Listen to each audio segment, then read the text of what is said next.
Imagine this, these are rural people who wind up within 2 generations becoming the quintessential urban American.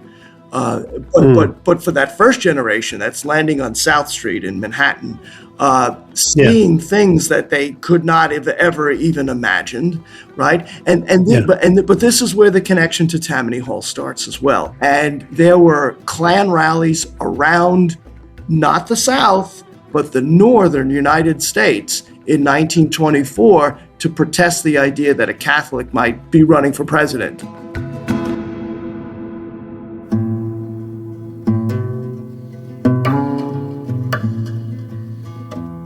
Welcome to the Cassandra Voices podcast, an Irish home for independent journalism with a global perspective. Our Cassandra Voices podcast offers cautionary tales and inspiring narratives to illuminate our own troubled times.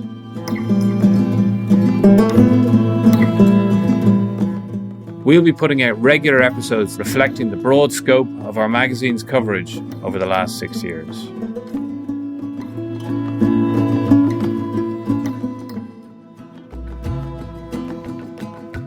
Hi, this is Luke Sheehan. It's mid-March in the year of our Lord 2026, just over 1 year into what might be the last term of President Donald Trump. Earlier this year and late last, before some other things happened, a rolling news story from the US came to my attention, one with a curious symmetry to the Irish story. A migrant group in America, relatively recent influx to the country, had been implicated in a massive case of fraud involving government funds and favours, all in return, it seemed, for collective bloc voting in support of the Democrats. Unfamiliar in religion, background and codes of life, the community had produced at least one politician of their own kind who regularly challenged Trump in Congress while wearing a hijab. Not only that, money misdirected from federal budgets was apparently going with a flood of remittances back to the home country into the pockets of militants. As Christopher Rufo, major writer on the story, wrote in the City Journal on December 5th, 2025, Ryan Thorpe and I summarised a decade of Somali fraud schemes that stole billions of taxpayer dollars, some of which ended up with al-Shabaab terrorists back in Somalia. These were criminal enterprises that exploited Minnesota's generous welfare state, deployed accusations of racism to defer scrutiny, and routed the public treasury until local prosecutors did the hard work to bring them down. Corroborated by the New York Times and others, early assessments indicate that $9 billion or more might have been misappropriated. Within a month of Rufo's writing, Minnesota Governor Tim Walz announced he would not seek a third term. Somali pirates, Trump claimed in his State of the Union, had ransacked Minnesota. Representative Nancy Mace, grilling Tim Walz in a congressional committee on March 5th, echoed the language. Governor Walz and Attorney General Ellison, you have both allowed billions in taxpayer dollars to be plundered by Somali pirates. Minnesota, the state where George Floyd was killed, had, it seemed, turned a bureaucratic blind eye to rampant fraud from one community in particular, perhaps in part due to the political fallout of that 2020 episode. The pandemic and the need for emergency relief laid the groundwork for massive fraud, and here was one enormous collective example. Here is not the place to dig into all the details of what happened in Minnesota, not the killings of 2 anti-ICE protesters by officers of that organisation, nor the dramatic climb down Trump was pushed into, having tried to capitalise on the scandal of epic fraud with enhanced ICE raids in Ilhan Omar's turf. He accidentally unleashed another emotional explosion akin to the one post-Floyd. No, instead this is a prelude for a segue into history, namely Irish history, because in the middle of the 19th century, another group with a suspect religion was under scrutiny for exchanging votes for favours, and that was us. For St. Patrick's Day, in anticipation of more Trumpian antics in the White House, I wanted to talk to an expert in what came to be called machine politics, the system by which the Democrats in their stronghold in Tammany Hall dominated New York for years. Votes for jobs, votes for aid, votes for state funding to benefit one's own people above all. Terry Golway, a New Yorker based in Staten Island, is a professor, journalist and historian who has mapped this period and studied its protagonists carefully, both the Irish-born and the US native. He's been one of the few to follow the roots of the Tammany machine back to the Irish O'Connell movement, as well as connections between Irish-American communities and violent insurrections and militias across the Atlantic. I wanted to ask him to lay out his work, covering long phases of time in just 1 hour, bringing out the tragic, the redeeming and the hilarious.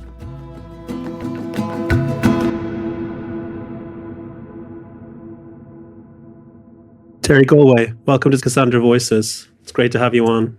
My pleasure. Thank you. So, Terry, your work on Irish America, the Irish experience in America in the 19th century, it's really enjoyable. It's groundbreaking. Absolutely, and it's niche, and it's also a really enjoyable guide to long periods of time, where you manage to do the great trick of sketching characters in a short space and really making people grasp the basic ideas and the themes of the 19th century and on into the 20th too, because you're also an expert in New York history. You've written a book about Mayor LaGuardia, also very enjoyable. But I'd like to go back in time to what people don't realize are some of the taproots of Irish American politics and experience, namely local politics in Ireland in the early 19th century, and more specifically the Clare by-election of, I think, 1828. You've singled this out. This is Daniel O'Connell, and you have built quite a bit out of that election. So can you just draw a picture of what was going on there? Well, sure. And as you mentioned, I've specialized in New York politics. I guess it's among my specialties, I suppose. And one of the things when I was researching Tammany Hall, which, is probably the most famous political machine in the world. I mean, many people in Ireland have heard of it. And it was always identified as such a conspicuously Irish American organization. So I thought in researching the book that I would take the story back to Ireland, which I know this sounds immodest, but no one had ever done that before. Mm-hmm. Mm-hmm. And I looked specifically, because I knew a little bit of Irish history, I knew that if I wanted to examine mass politics, to go to the O'Connell movement. And what I discovered by looking at O'Connell's papers in the National Library of Ireland, as well as the papers of the Emancipation Movement, I found correspondence in some cases from O'Connell himself, but more particularly with his sort of agent, Thomas Weiss, who I realized was sort of the conduit for a lot of the correspondence that was coming to O'Connell and to the Emancipation Movement. And I saw letters, in many cases, obviously dictated by people who were either illiterate or who spoke only Irish, where they would say things like, "We'd love to support you. I would vote for you, but but my mother is ill, or there's some favor that I'd like to ask." And invariably, you would see in the additional correspondence that Thomas Weiss and others were taking care of this. And I thought, well, I can't say this with 100% scientific proof, but I think I have now discovered the roots of American political machines. And it was an occasion where, none of these people obviously were wealthy. But one of the things about British rules of democracy in Ireland was that poor men could vote. So at least at that time, they quickly changed the rules. But the revelation to me was that, when you're poor, you do have in a functioning democracy, you have one thing that is very powerful, and it is no more or less powerful than a rich man, and that's your vote. So of course, we see in Ireland in 1826 and 1828, poor males basically using their vote as leverage. And in my view, I don't think that should come as a surprise. I don't find that corrupt. I find that I think that's local politics in some ways at its best. So it was there in the O'Connell movement in the 1826 and 1828 that I decided I had found the roots of Tammany Hall. If you're getting evicted, you need a solution right away. If you're hungry, you need a solution right away. And the larger discussion about your rights and the political framework that led you perhaps to be evicted, that could be addressed later. But these people were, as the famine, would show, living in such kind of with a tenuous grasp on their security, on their shelter, and their sustenance and all the rest. So it's great that you picked that out. Well, thanks. And it was, as we take politics, as we take the story to the United States, and particularly to New York, what I found is that a lot of reformers, most of whom who were fairly elite And, many of them had the best interests of society or the body politic in mind. But they found this notion of self-interest, which of course they felt they didn't have. They only had the common interest in mind. But they were appalled by the idea that Tammany politicians, and in the later 19th century, we were talking about Irish Americans, basically bartering in a way with their constituents. And trying to please them. I mean, imagine that. Politicians trying to please their constituents, with the understanding, of course, that the constituents would then, on election day, remember the favors that they were granted. Again, elite reformers found this to be, a corruption of democracy. I found it to be democracy, period. Could you describe, because we have pictures in our minds of the famine and post-famine wave of Irish immigration to the US, but of course it didn't start there. There were Irish going over in different ways and by different means. Can you lay that out pre-1845? Pre-1845, the typical Irish American experience in the United States was of Protestants, like, for example, the parents of Andrew Jackson, who's president of the United States, who came from what is today Northern Ireland. And, they generally were skilled, and they generally were skilled, and they generally were better off than the famine immigrants were. So Andrew Jackson and his family would almost be the typical Irish immigrant in the United States before the famine. They had skills.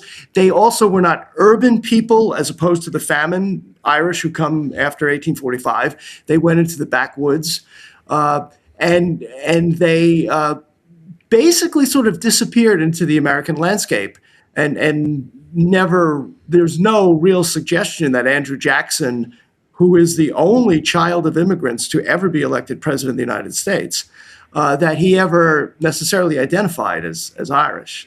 But there was another group as well, and they were the exiles from the United Irish Movement after 1798. Thomas Addis Emmet, who is the brother of Thomas Emmet, Robert Emmet, rather, and people like William Sampson and Dr. McGavin, John McGavin,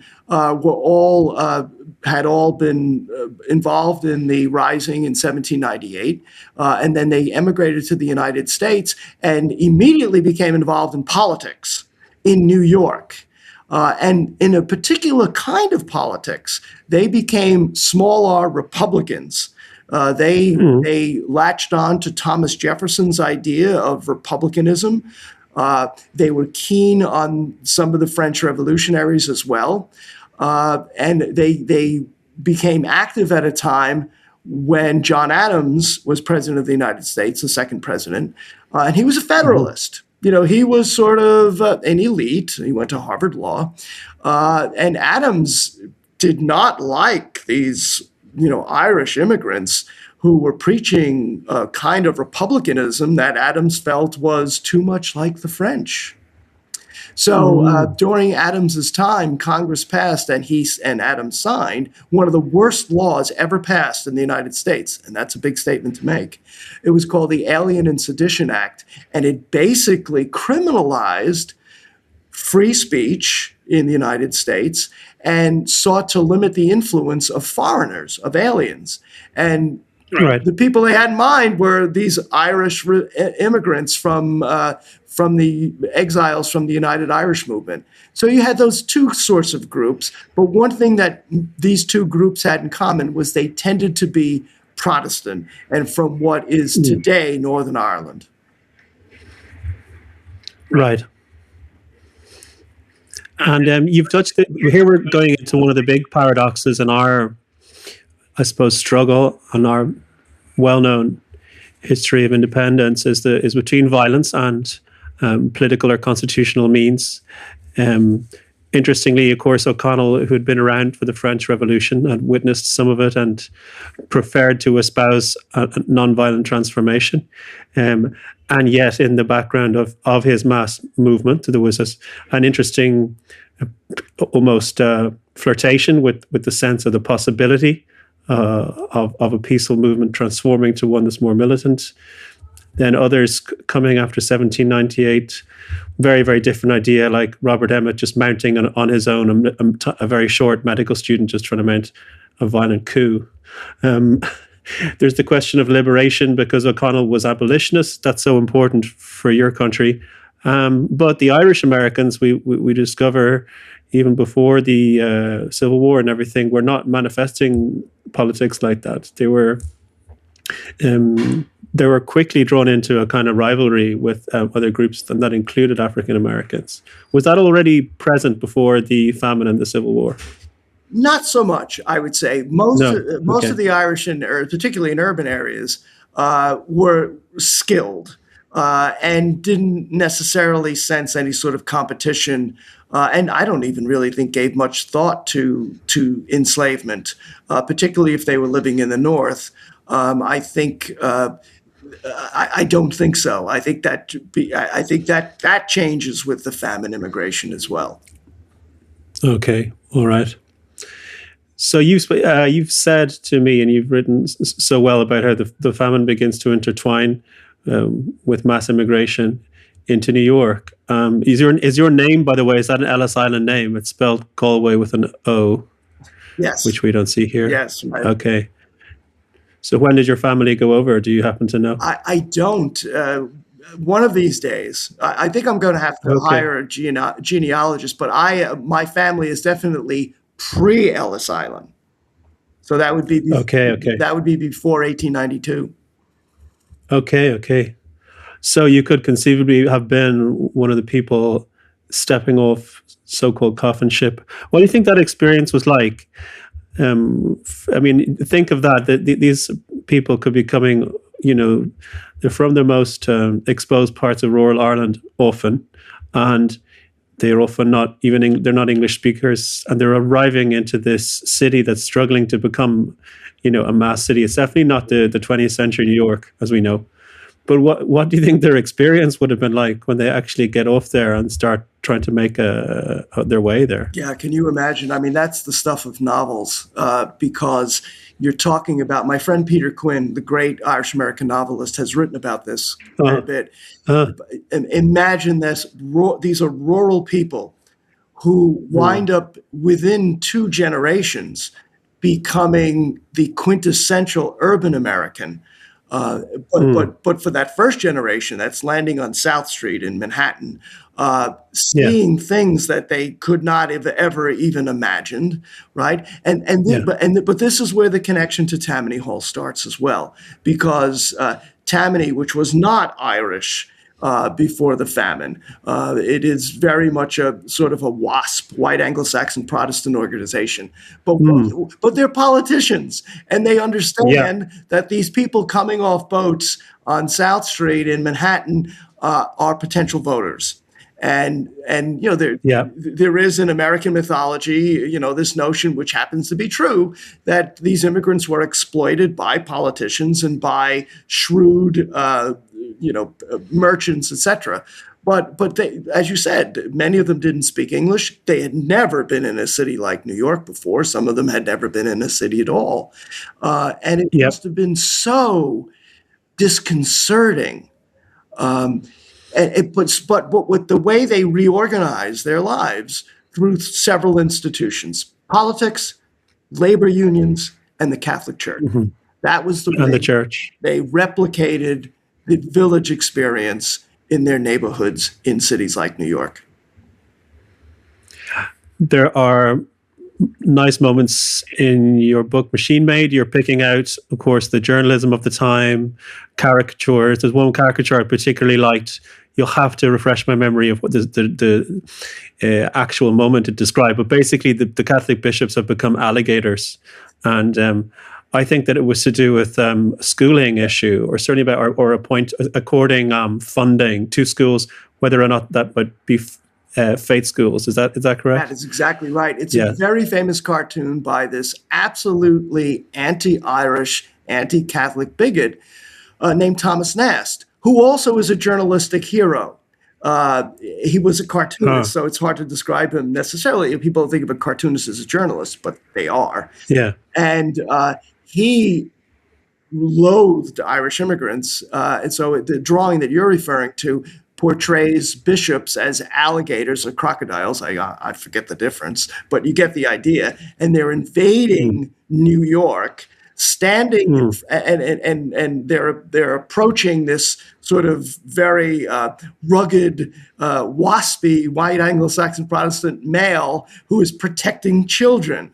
Right. And that gets to the school situation. And if you look at that very carefully, too, that drawing, you'll see in the background there's what looks like City Hall, New York City Hall, but it's made as the Vatican, suggesting that these Catholics were now going to take over City Hall. Oh, and by the way, they did. And there's also another point where there's a Vatican flag being flown. So, but that certainly encapsulated the sort of bigotry that the famine immigrants faced, and not just the famine immigrants, but Irish immigrants for the balance of the 19th century. You have the great personalities. You have people like Big Tim Sullivan. I believe he comes along. When does he come? The sort of 70s? Late 1880s into the early 20th. Late 1880s. Yeah. And before him, there's, of course, Boss Tweed, who wasn't himself Irish. And so he's perhaps, or Catholic. So he's a good example of someone who's getting quite intimate with that community for his own advantage there. He ran someone called a ward boss. Can you explain what a ward boss was? Sure. We need more of them in politics today. If we had more ward bosses, maybe people wouldn't feel as cut off as they do from politics today, because politics is now impersonal. Politics is now what you do on a laptop. But back in the day, New York was divided into wards. Now we call them districts, but you all have them in Dublin. And the political machine would designate somebody within the ward to sort of, hand out favors, but also to listen to constituents, maybe engage in some rough forms of justice on occasion, maybe, and certainly be a presence on election day. And they were basically in charge of the ward. And the most famous ward in Manhattan, which would be associated with the Irish, was the 4th Ward, which we would today call the Lower East Side. That was where the substantial Irish population was.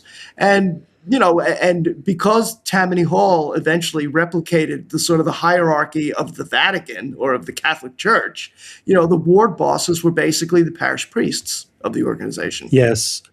And of course, the parish priests do have the role of a sort of temperature taker, or maybe more cynically, an intelligence gatherer. To a certain extent, they're meant to keep an eye on what's going on, and that would include people's needs. Framing it with your description earlier of the humane side of all of this. How are you going to understand people if you're not in touch with their daily needs and their changing daily needs and so on? And you have a changing population with constant immigration. Who is going to keep an eye on all of that? Exactly. Yes. And then, of course, you have the bishops and leading all the way up to the Pope, who in this case would be the Boss Tweed. The overall boss of I'm not sure that Boss Tweed would appreciate being mentioned in the same sentence. Been called the Pope. So they also gave themselves these wonderful, eccentric Americana names, like drawn from Native Americans, right? Yes. So the head of Tammany Hall is calling himself a Grand Sachem. Yes. And that goes back to Tammany's roots in the 1790s or so, where they thought that the true American was a Native American, an Indian. So actually, Tammany Hall is named for an Indian. Right. Yeah, it was the beginning of the mythologizing of Native Americans as somehow, they got it better than we did. And we see that throughout American history, the mythologizing of Indians after they've been conquered. Yes.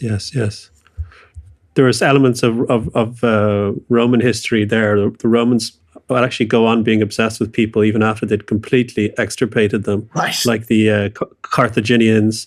And of course, they dominated Greece, but were obsessed with Greece. Yes, very much so. I think when people brought a serious fight to them, they tended to remember that too. Well, that's right. Yes. The incipient sense of violence here is curious. Like, everyone is probably seeing Gangs of New York. That I like it, I admire it, but I do think it's over the top and could be much better without losing its sense of, the grotesque or the momentous or the dramatic. It gets the Irish somewhat wrong, I think you could say, in some ways, although there are some details that seem good. Anyway, you get a lot of violence in that. What I liked in your descriptions too is that there's a sense of there's coherent and real politics coming through, but there's a sort of sense of people have to be able to carry themselves. I liked one moment where a guy, I'm not sure if it's Big Tim Sullivan, but he's described as being a great candidate, not because he would necessarily, unleash violence, but he was just physically so big and would sort of be a useful person to be there, to stand there, to just physically be in the way, if you like. Possibly had been a boxer in the past, but it's the sense of physical power is there, but it's not meant to be applied and abused. No, and the fellow in mind was John Morrissey, who actually is very famous. Well, he used to be famous, maybe not so much anymore, but because he was also involved in starting horse racing in New York. And I believe there's still a race named after him, I believe, in a track upstate New York called Saratoga. But people like Morrissey and Boss Croker, who was born in Ireland, but became a boss of Tammany Hall, they were big men. And I think you're absolutely right that physical dominance had Big Tim Sullivan too. There you go. Right. Yeah. They rise in the ranks based on their physique, but in the case of Morrissey too, he was a celebrity as well. He had what we would say today in modern politics is he had name recognition. Right, Conor McGregor, although obviously a very different kind of individual. But we in the United States have a tendency to still elect celebrities. In fact, the last time I checked, the president of the United States was known before he was president as a celebrity. Morrissey was sort of that type as well. I mean, the fact that he was a prize-winning fighter also helped. So you have these scenes of people getting off the boat, of course, and I was quite taken in by the moment where these Irish Republicans who are freed as a kind of amazing kind of bargain with the British. They're all Fenians. They've all been in prison. They're all going to be set free as long as they don't come back for a while or ever. And they're called, I think, the Cuban 4. Cuban 5. The Cuban 5, which makes me immediately think of some far more recent episodes with Irish Republicans getting kind of mixed up in South America. But no, this is the 1870s, and it's a great moment in the book where they arrive on their little skiff and whatnot, and then this is pre-Ellis Island, so I don't know the exact scenario, I guess in New York Harbor, and the two sides, the Republicans and the Democrats, are basically waiting with the guys there to try and draw them off to have dinner, to try and get them onto their side. So whatever is going on, these guys are seen even by now potentially by both parties as being, some kind of proto, dicey celebrity, but like these Irish Fenians. So in this moment, you have O'Donovan Rossa. You've obviously gone deeper into detail on this recently, I think. Yes. Yeah, that was the arrival of John Devoy as well, the great, Paul Rick Pierce called him the greatest Fenian of all. They had served their time, they had gotten amnesty from Gladstone, and they arrive in New York Harbor and are treated as heroes. And as you say, both the Democrats and the Republicans are trying to, win them over because of their celebrity. Every Irish, well, not every, but most Irish Americans in New York had heard of them, had known that they had, suffered in prison for Ireland's sake. So, whichever party was able to sort of grab hold of them, they figured they would win the Irish vote. And to their credit, the five of them, the steamship they were on was the Cuba. That's why they're called the Cuba Five. To their credit, they basically told both parties, do you know what? This spectacle is really insulting, and we would prefer that you just go away. And they did. Okay. Yeah. Okay. And O'Donovan Rossa ended up standing for office, right? Yes. Within months of O'Donovan Rossa coming to the United States, he's running a primary, which is an inter-party race against Boss Tweed. Which, and what was interesting is that the mainstream newspapers in New York would normally have been outraged by O'Donovan Ross's candidacy, raising questions about whether he was actually even a citizen yet. And I'm not quite sure that he was. But the fact that he was running against Tweed, who by then was under investigation, so everybody, the mainstream media got behind Rossa as an alternative to the corrupt Tweed, and by all accounts, Tweed stole that election. I'm pretty sure. Okay, so he moved in and got the kill for himself anyway. Right. Was a Rossa on the Republican ticket? He wasn't an independent or anything like that. I think that's right. Yes, I'm almost sure that's right. Yeah. So and they might have thought by now, okay, the Irish Americans are with us, the Democrats and Tammany Hall, and so on. That was a breach with that. Right. Well, the Republicans also during this time, right after the Cuba Five arrived, they were invited to the White House. President Grant shook their hands. Right, which is you can imagine what the British were thinking. Not happy. Yeah, no. Yeah. But remember, Ulysses Grant was the great Union general. It was Grant who basically helped win the Civil War for the Union, and most Republicans at this time in the 1870s and 1880s still had not forgiven Great Britain for trying to sort of straddle the American Civil War and there was certainly some expressions of public sympathy for the Confederacy. And somebody like Grant would have looked with some anger at the British. So if he had an opportunity to tug at the lion's tail, he was more than happy to do it. And you've spoken about outliers like John Mitchell, who famously, another volatile, amazing character, was transported to Australia and got away from there, came back, also eventually would hold public office in the US, I think, after the Civil War, where he fought on the Confederate side. His sons certainly did. Active on the Confederate side. His sons did. His sons did and died. And died, yeah. Mm-hmm.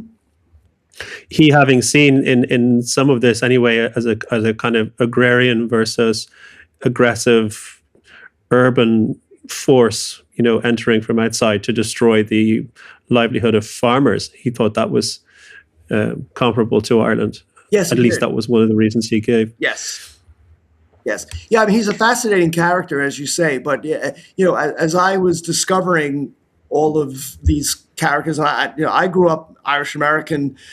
I was born in 1955. I grew up in an atmosphere where you were an American. I mean, the idea of the idea of even being Irish American was not part of my consciousness until, say, the late 1970s. So when I first discovered John Mitchell, I read Jail Journal, and I thought, wow, what an interesting guy. And then I found out about his writings on slavery and the American Civil War. And I have to say, of course, it was tremendously disappointing and disillusioning because I couldn't make sense of how the John Mitchell of Jail Journal becomes the John Mitchell Confederate sympathizer. But I think you put your finger on it. I think there was something to that. I'm not justifying it, but I think you're right. That's how he saw it. What you are listening to has taken time and resources to prepare. It is a collaboration of committed journalists.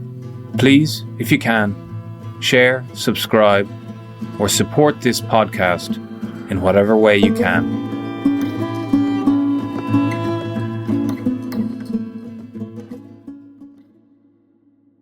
We could take in along here as another segue. In another interview, you had a very interesting mention of a moment where of the Ku Klux Klan having a resurgence, but actually after the war, the South was under Jim Crow, and they had a completely different target. They were actually highly motivated by anxiety over encroachment by Catholics and by Jews. And I thought that is interesting. I never heard that. I knew that they had an of course, ferocious anti-Catholic theme, the Ku Klux Klan, but if that specific comeback that they played, this I guess would have been in the late 19th century and early 20th century. We're talking the kind of early 20th deep century. South.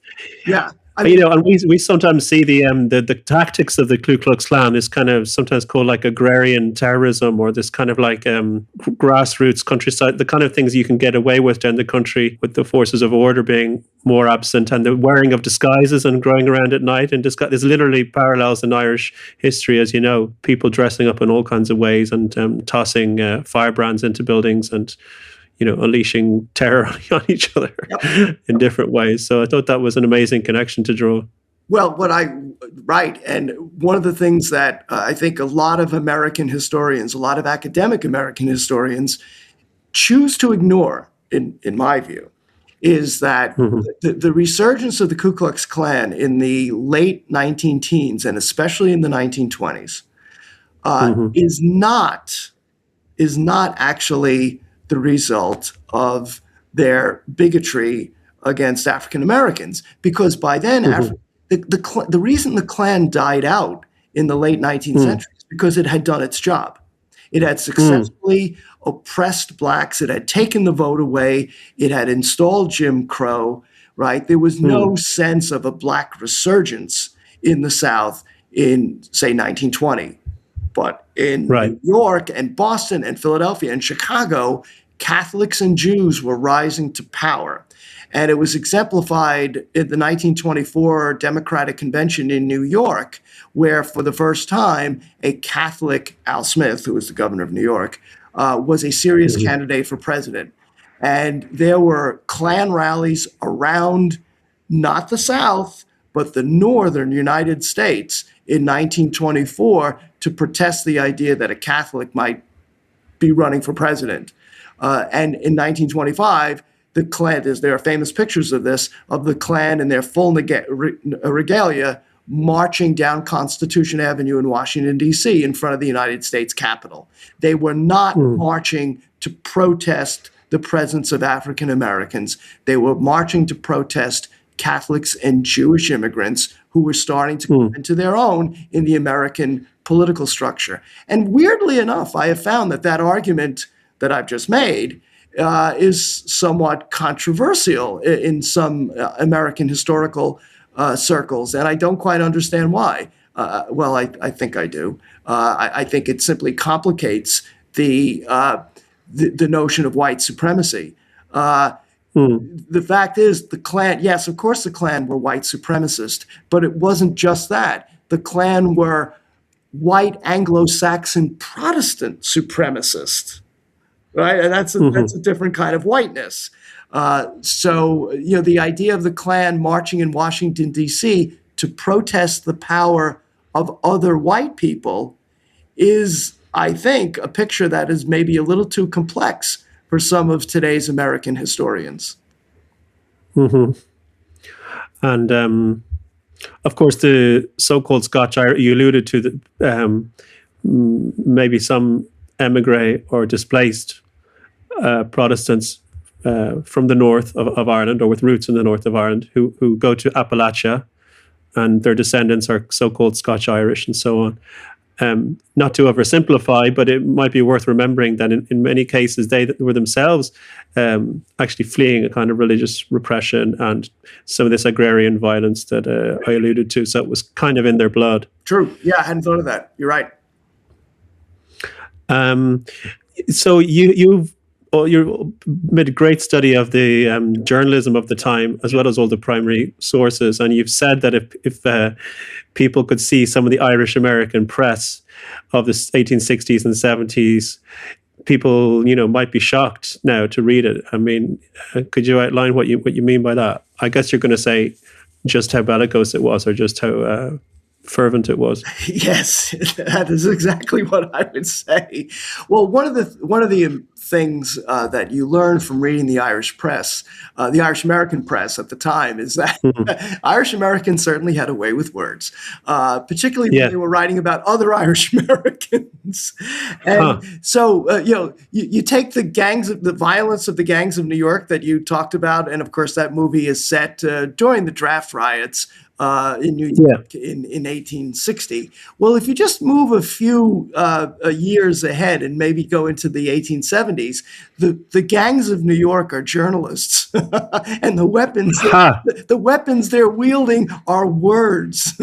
And that's where we see the feuds taking place. Between the Americanists, if you will, the Catholic, the sort of mainstream Catholics. The Republicans, the nationalists, they all know-nothings. They all have their own newspapers, and they are absolutely willing to say anything about their opponents by name. And of course, probably the most interesting feud of that time period is between John Devoy and Jeremiah O'Donovan Rossa, both of whom have their own newspapers. They served time together in British prisons. They came over on the USS Cuba. They were friends.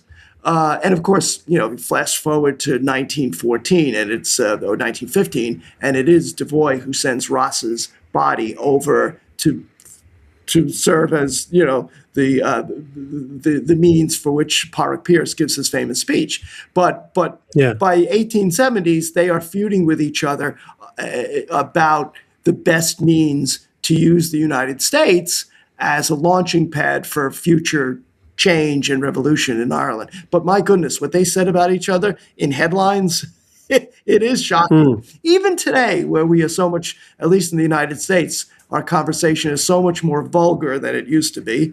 And I think you can probably imagine why. But even by that standard, what these Irish Americans were saying about each other is quite shocking. Yeah, you'll have to pull some of those out later on. Maybe we can get some clips and share the imagery. I want the Irish to start making their own caricatures too. I guess there was no equivalent. There was no equivalent of NAST, not for a while. You've researched you've said Rossa almost saw the U.S. as a kind of military base. Yeah. Somewhat disconcertingly. Yeah, I mean, given what's at stake at the time. And then you had this thing called the Dynamite Campaign, which is known to experts and people interested in Irish history, but even some who have that enthusiasm might not know that the Irish movement, what would become the IRB, I guess, was basically starting to unleash dynamite. Dynamite wasn't that long invented, I don't think, either. That's right. And the targets that they had also included the nascent London Underground. It's incredible to think you had Donovan Rossa is in New York, and he's helping to organize funding and logistics for launching dynamite attacks over in London. Now, it didn't kill that many people, but it was highly momentous and controversial, and even an English woman, I think, came over and tried to assassinate him in New York. That's right. Yeah. Later on, as a revenge for it. Yeah. What an incredible scene. So you've been getting into this in more detail, I think, in part for your novel, which we will go plug in more detail. But what was drawing you into that moment in time? Well, again, I'm somebody who did not grow up with this stuff. My parents were about as assimilated as one can be. So when I started researching on my own Irish American history and being aware of my own American background and what we call terrorism, etc., I came upon this episode. It was mostly by researching the life of John Devoy, because I wrote his biography about 30 years ago, when I realized, and then I went to the original sources, the New York City newspapers, and realized that O'Donovan Ross's newspaper and the biggest newspaper in New York, the biggest Irish American newspaper called the Irish World, were openly soliciting subscriptions to send dynamite to London. I mean, they didn't hide it. They didn't say it was going to the families of prisoners, which is what NORAID used to say during, the 60s and 70s. It was, this is going to, Rasa, I think the phrase was, to rain terror on London, to do to London what the English have done to us. And then they would list the names of the people who had contributed that week. This was extraordinary, right? And again, if you are a member of Her Majesty's government, I'm sure you're reading these things and saying, what in the world is going on? And why have we not heard from Washington about their efforts to suppress this? And of course, the answer to that is Washington chose to look the other way because Washington, as in the city, Washington was still seething over British sympathy for the Confederacy. So I think they were more than happy, again, to see, as you point out, this dynamite campaign, which started in around 1881 and sort of peters out by about 1885, 1886. But, the targets included, they bombed the House of Commons. They bombed Scotland Yard. They bombed several underground stations. They bombed the Tower of London. Most of that was O'Donovan Ross's people. He raised the money. He planned it. Oh, and here's another thing. In I think it was the Irish World, they advertised every week or every couple of weeks that they had opened a dynamite school on Long Island. And any Irish American who was interested in learning how to make dynamite could go. I don't know what the insurance policy was, but oh my God. But yeah, again. So this is obviously, this is stunning material. And of course, you decided to turn this into a fiction. So let's talk a little bit about that. You've created a historical narrative where Sherlock Holmes basically is resuscitated and sent over there to investigate this. Yes, well, I've long been a Sherlock Holmes fan. A.C. Doyle was a terrific writer, and he not only wrote Sherlock Holmes, he did historical novels. And in a few of the Holmes canon, there are 2 or 3 stories that touch on Irish-related topics, and one in particular that Valley of Fear. The Valley of Fear specifically focuses on Irish-American mine workers. We call them the Molly Maguires. I forget what Doyle called them. Yeah. So the Valley Big of Fear, episode, is set in Pennsylvania, and it's all Irish-American characters. And in one of the last stories in the canon called His Last Bow, Sherlock Holmes is disguised as an Irish-American German sympathizer at the dawn of World War I, and he has infiltrated the German diplomatic staff in London. Wow! Right, so that's where I got the idea. Like, let's see if we can send Sherlock Holmes to New York during the dynamite campaign, and because Sherlockians can be very particular about what you do, I checked and I noticed that in the canon written by Doyle, there are no episodes from late 1884 and to early 1885. So Sherlock Holmes was idle at that time, apparently. So in keeping with the conceit that Sherlock Holmes was a real person, I thought, okay, if he didn't have any cases in late 1884, early 1885, where could he be? Aha. How about New York? So I think I pulled that one off. The conceit, and again, this is to please the Sherlockians, although I consider this novel to be more of an Irish-American historical novel than really a Sherlock Holmes story. But in order to please or to put off the Sherlockians from assailing me, I introduced the book by saying that I had found a long lost manuscript that was written by Dr. Watson, who, of course, is a real person, right? We have to pretend.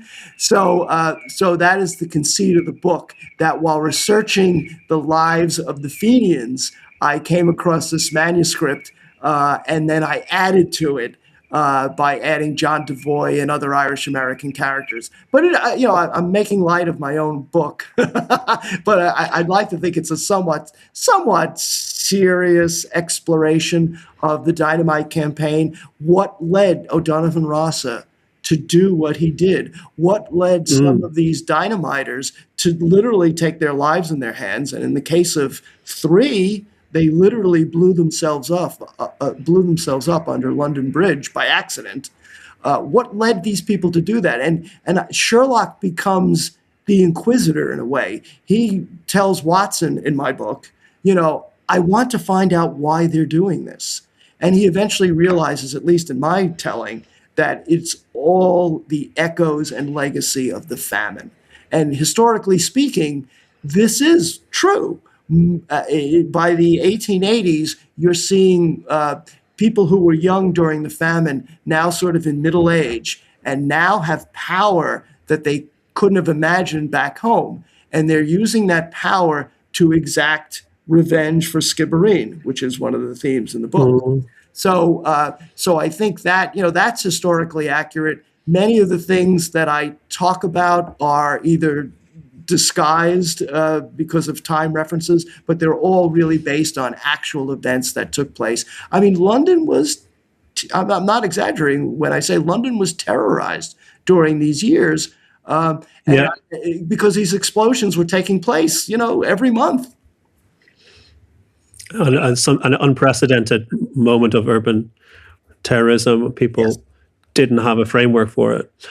And you pick out other surprises. I think you mentioned you've got other historical figures who were swimming around there in the background.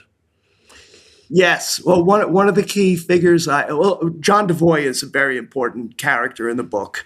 And it was an interesting experience for me because I wrote what I would regard as a serious biography of John Devoy. It was the first one in the English language that had been published in decades. So there had been one in the Irish language.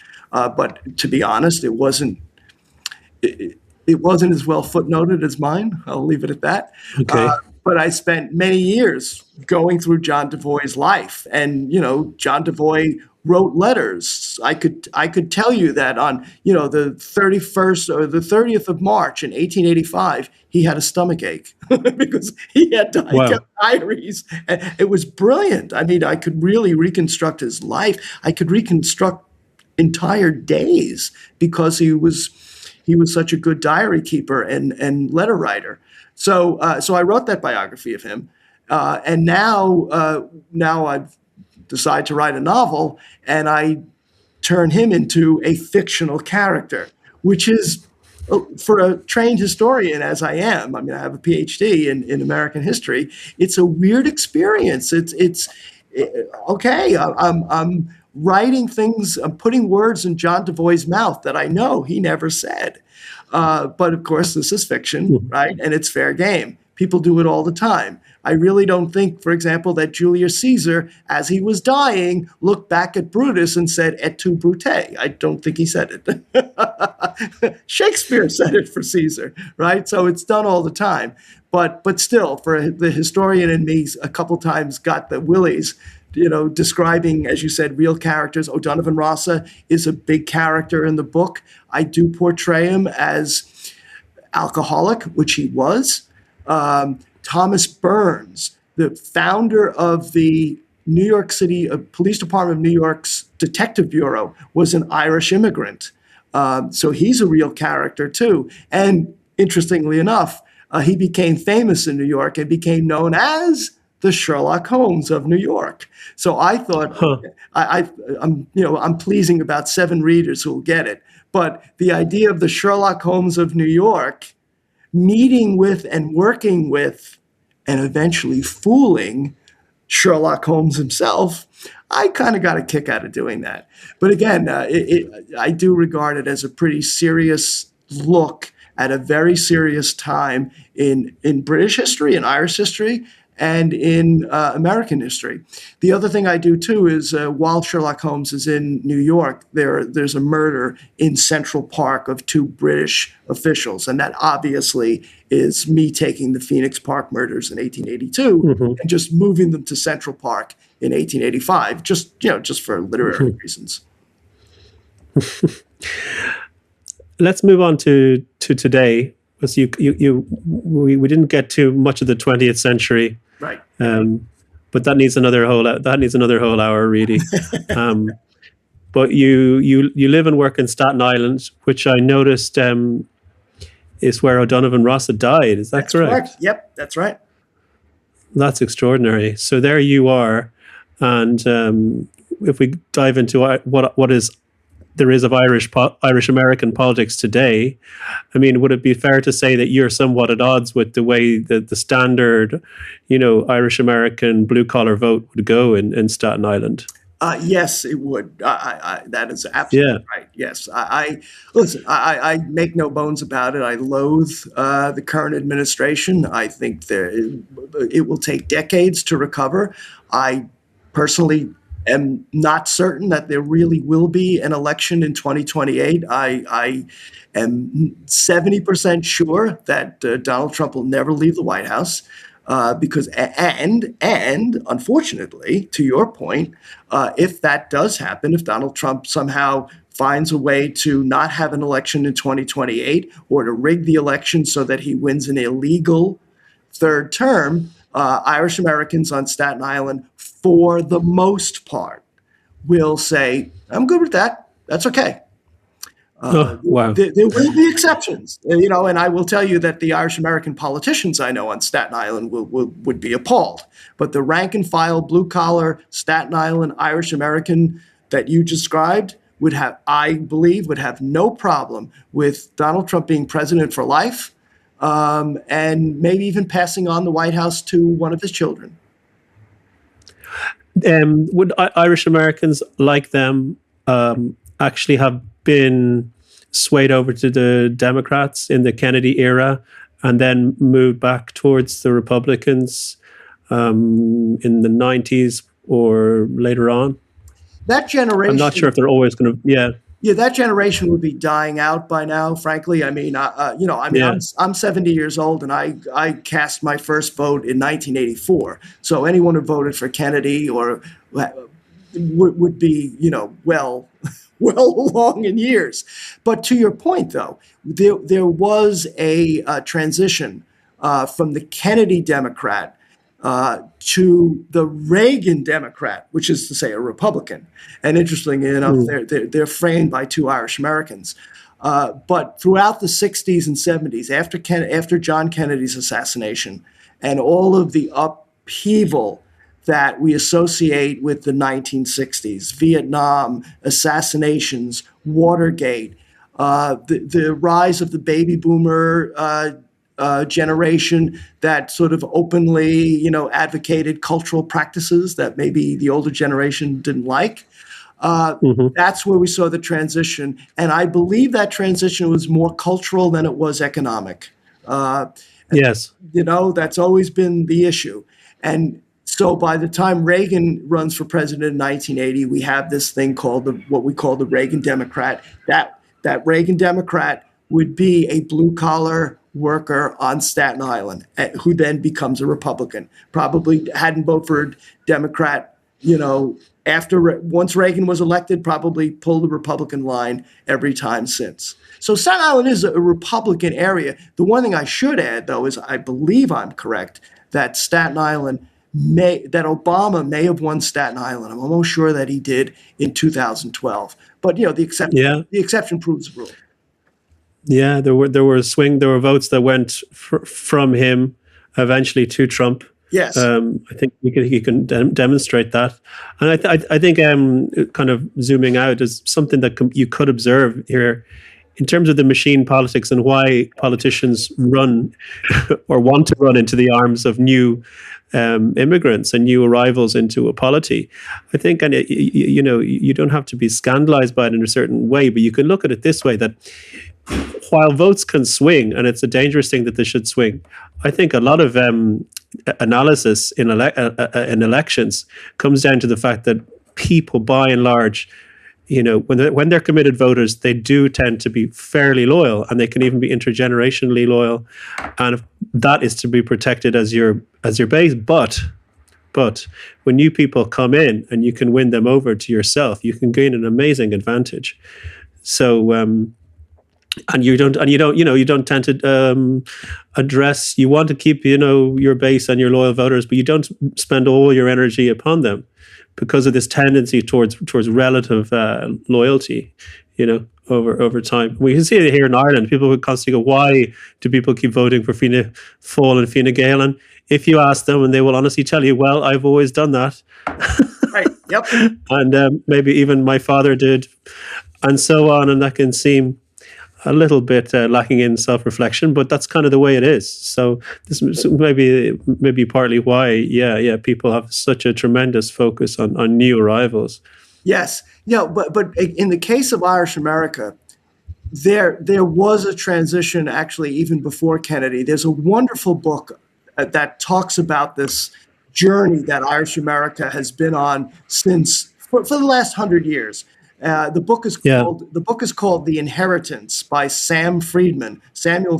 Uh-huh. Wonderful journalist in the United States. And he followed three families from New York, three Irish American families, who were Franklin Roosevelt supporters, union organizers, liberal Democrats, and then takes their sons and daughters, and then their grandchildren and grandchildren, and there's a complete transition from union kind of working class Democrat to cultural, educated Republican.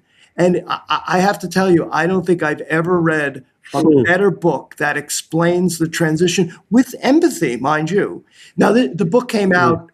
It actually came out the same year as Frank McCourt's book, Angela's Ashes. And the only reason I remember that is because an Irish American newspaper did a poll the year that Frank McCourt's book came out of Irish writers, asking them what was the best book they read that year. And of course, everybody had said Angela's Ashes except me. I had said The Inheritance. And the next time I saw Frank McCourt, who was a friend of mine, he did point that out to me. But The Inheritance came out long before Trump. But if you wanted to understand the Irish American working class experience from Franklin Roosevelt, Democrat, to, say, Ronald Reagan, Republican, The Inheritance is the book. Okay. It's an excellent desert island disc choice. And I think we'll wind it up. But I wanted to... Luke, if I could just add, for those of a literary mind, I have just committed the cardinal sin of any writer. I am on this podcast, I'm talking, and I am promoting somebody else's book. My publisher will be appalled. Instead of your own. By the way, yes, your novel is coming out in April. We'll have the link to that. Right. And make sure people buy the chunk of that off if they're into Sherlock Holmes in particular. But also Irish, all these vagaries, Irish American history, all these strange doings. They're very interesting. And but we have to go to the White House and to St. Patrick's Day and so on, because we're going to bring this out for that day. So what was how did you feel watching some of the shenanigans that happened there last year? Oh my God. Well, I do. Aghast. You're looking at your TV through your hands. Yes, exactly. And, well, at this point, I have to tell you, and you're talking to somebody who is a news junkie. I mean, I started in journalism in 1973. I still consider myself a journalist. I have a Substack. For Politico. Yeah. And you have your Substack, the Substack now, yes. Yeah, but The Observer. I can barely watch the news now. I can read it. Yeah, it's painful. But I can't watch it. Right? And you cite a perfectly wonderful example. I mean, watching the last St. Patrick's Day, and the thing is, in terms of cringeworthy, it will be surpassed this year. It just will. Donald Trump is going to say something that is absolutely going to mortify the Taoiseach, and the Taoiseach is going to have to stand there and take it, and try not to have any change in his expression, right? Because the RTE will have their cameras right on him.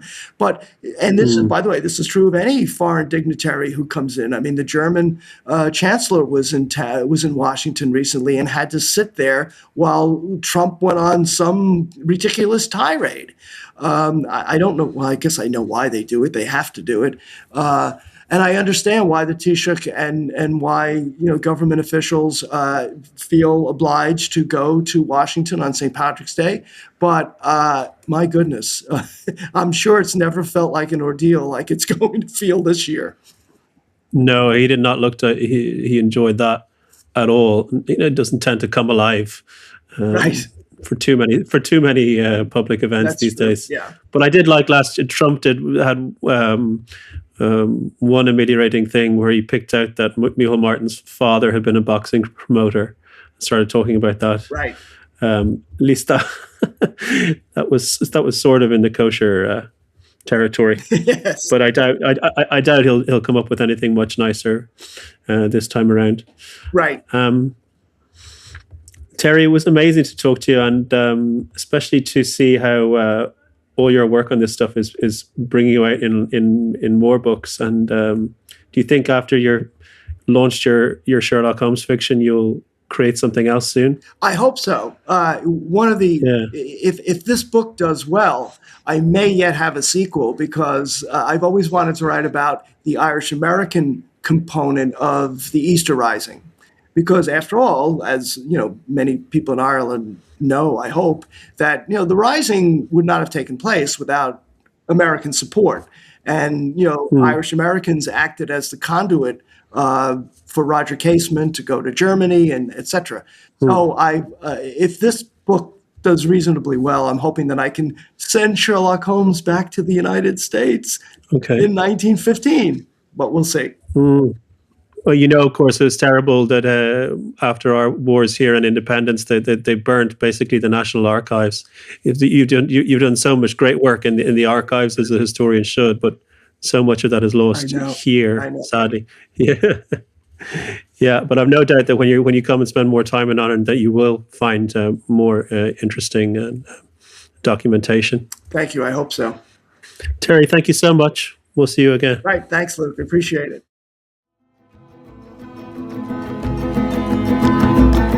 Thank you for listening to our podcast.